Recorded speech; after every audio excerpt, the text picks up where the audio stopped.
NFL free agency. That time of the year, it's here. Let's talk about it. So Cooper Kupp is now in the Seahawks. He's going to be pairing with Sam Darnold. If I would have taken you years ago, do you think we would be talking about this? Interesting. That is the magnificent world of football. Matthew Stafford stays with the Rams. You know what? That's interesting, too, because the Rams, they have an interesting case. We're going to be talking about all these moves. Let's start out right there with Stafford. So Matthew Stafford, it was long thought that he might actually be jumping Cruz. I never saw it too likely for Stafford. It just didn't make sense for me. I mean, think about it. He had the structure already in L.A. It just fit like a glove. No pun intended, by the way. It didn't make sense for me that he would leave. I mean, would I have liked him in the Giants? Well, yes. I mean, right now, I would take a broomstick in the Giants if we get it. Because not even that we're being able to get. Wink, wink. That's sack. That sucks. But anyways, Stafford, hey, the Rams have a very good chance of becoming champion. I don't know if you noticed, but they were the only team that put a fight to the Eagles. They were the only team that seemed like they had a legit shot of putting down the rest, down to the mat, 1, 2, 3, on the very stacked, boom, Philadelphia Eagles. Now, granted, now that the tush-push is going to have something there, you might actually wonder how that will affect. Anyways, the Eagles are very good. The Rams are very, very well positioned. The fact that they did lose Cooper Kupp, I think it had become a situation in which Cooper Kupp, it just felt that it was no longer his offense. It really had become Puka Nakua's offense, and that is how the offense is built. In reality, it just seemed like it was time. I think they're going to be off good.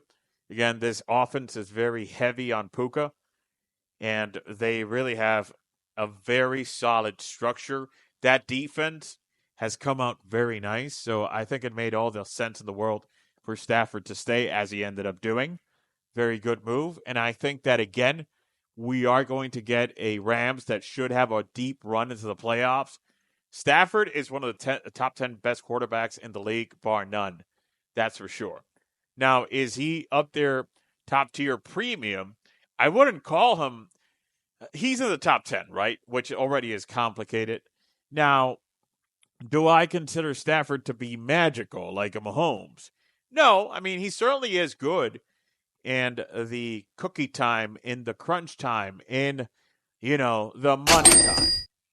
But I think Stafford has always been the case that, yes, it's tough to forget the stench with the Lions and how his career has been so distinct now that he arrived in a solid team like the Rams. So there's that. But they do seem, with the elements in place as it is, especially of preserving Stafford, that they have a shot at going deep, maybe even going to the Super Bowl and becoming champions. I wouldn't discard that. The Seahawks. Cooper Kupp, a report came out that he wanted to stay in the West Coast. He is originally from Washington. Unsurprising. He ends up signing with the Seattle Seahawks. They made a trade and sent over Geno Smith to the Raiders.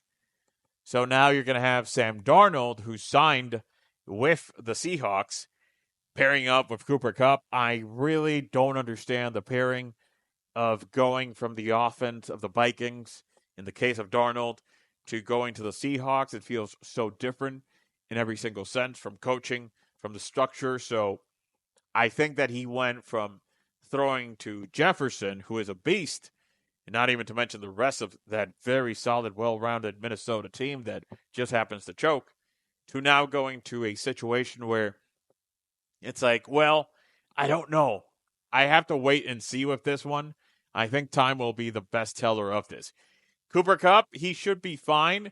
I'm not expecting him to light the world on fire.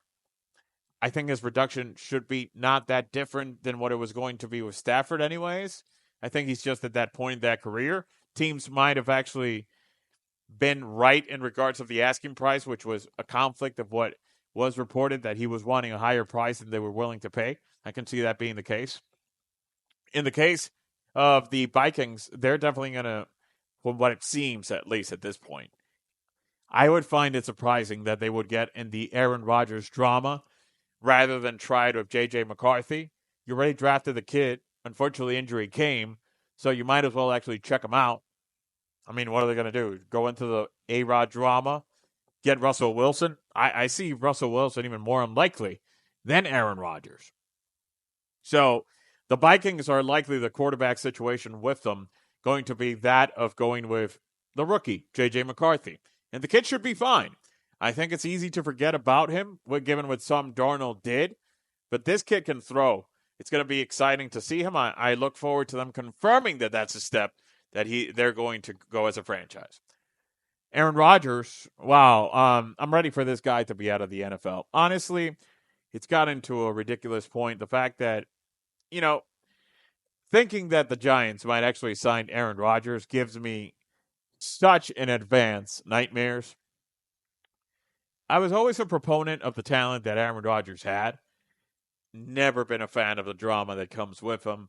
There's a lot of loony things that he goes there for and crazy for that I just don't want it. And I can see why the Jets just said, we don't give a fuck about having you here. Thank you. Goodbye. This was horrible. It is the Jets. Horrible decision making tends to be their thing. They did pick up on Justin Fields, who is now going to be the replacement for Aaron Rodgers. It's going to be interesting.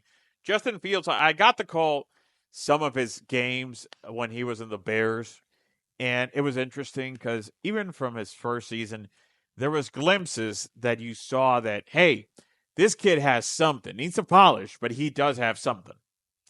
But then the inconsistency was there at play.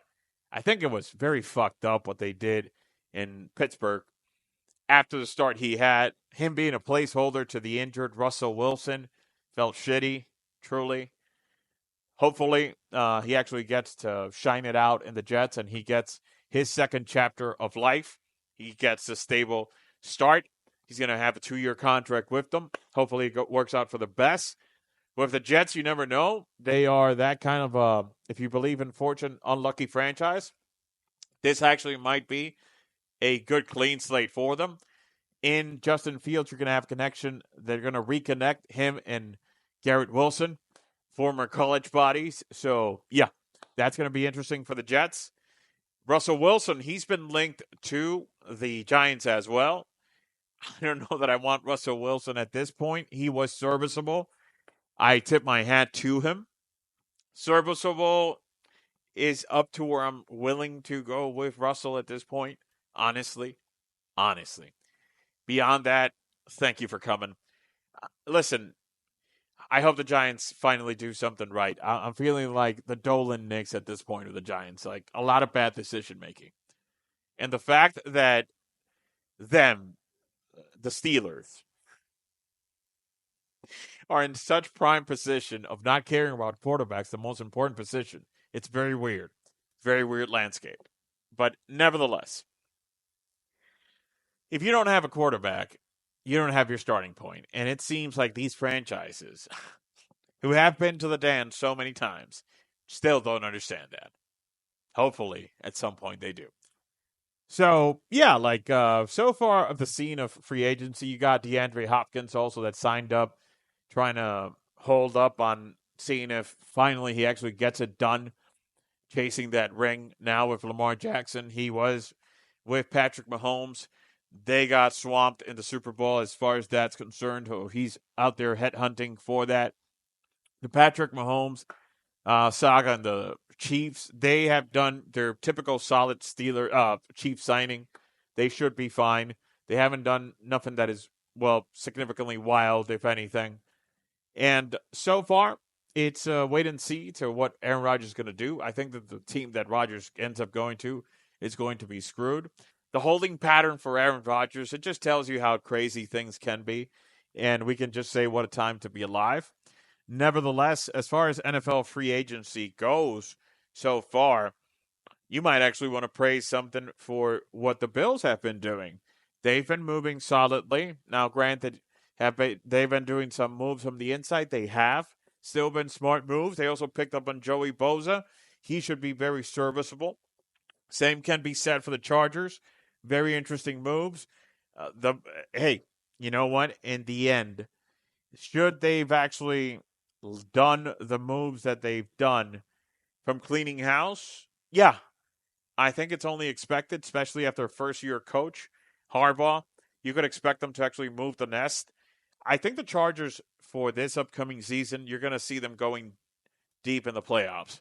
Trust in Harbaugh, trust in the process, solid moves in free agency. So far, so good. The defense has been getting upgrades, which is something that they definitely needed. So, very positive on that end. And from the broader perspective, so far, this is what NFL free agency is giving us. In the end, I wanted to focus so much more in the quarterback moves because that pretty much is what ties the need to everything else if you don't have set structure for the quarterbacks. And definitely looking forward to the comments. I can see in days from now, obviously, doing a follow up video to this, more complete, more well rounded when we actually end up having the finishing process for free agency. Still some free agents looming out there that can definitely give good compliments to teams that are in need and that are in the hunt for that great prize, the one that everyone's going for, the Super Bowl. I'll be glad to read your comments. Remember, be happy.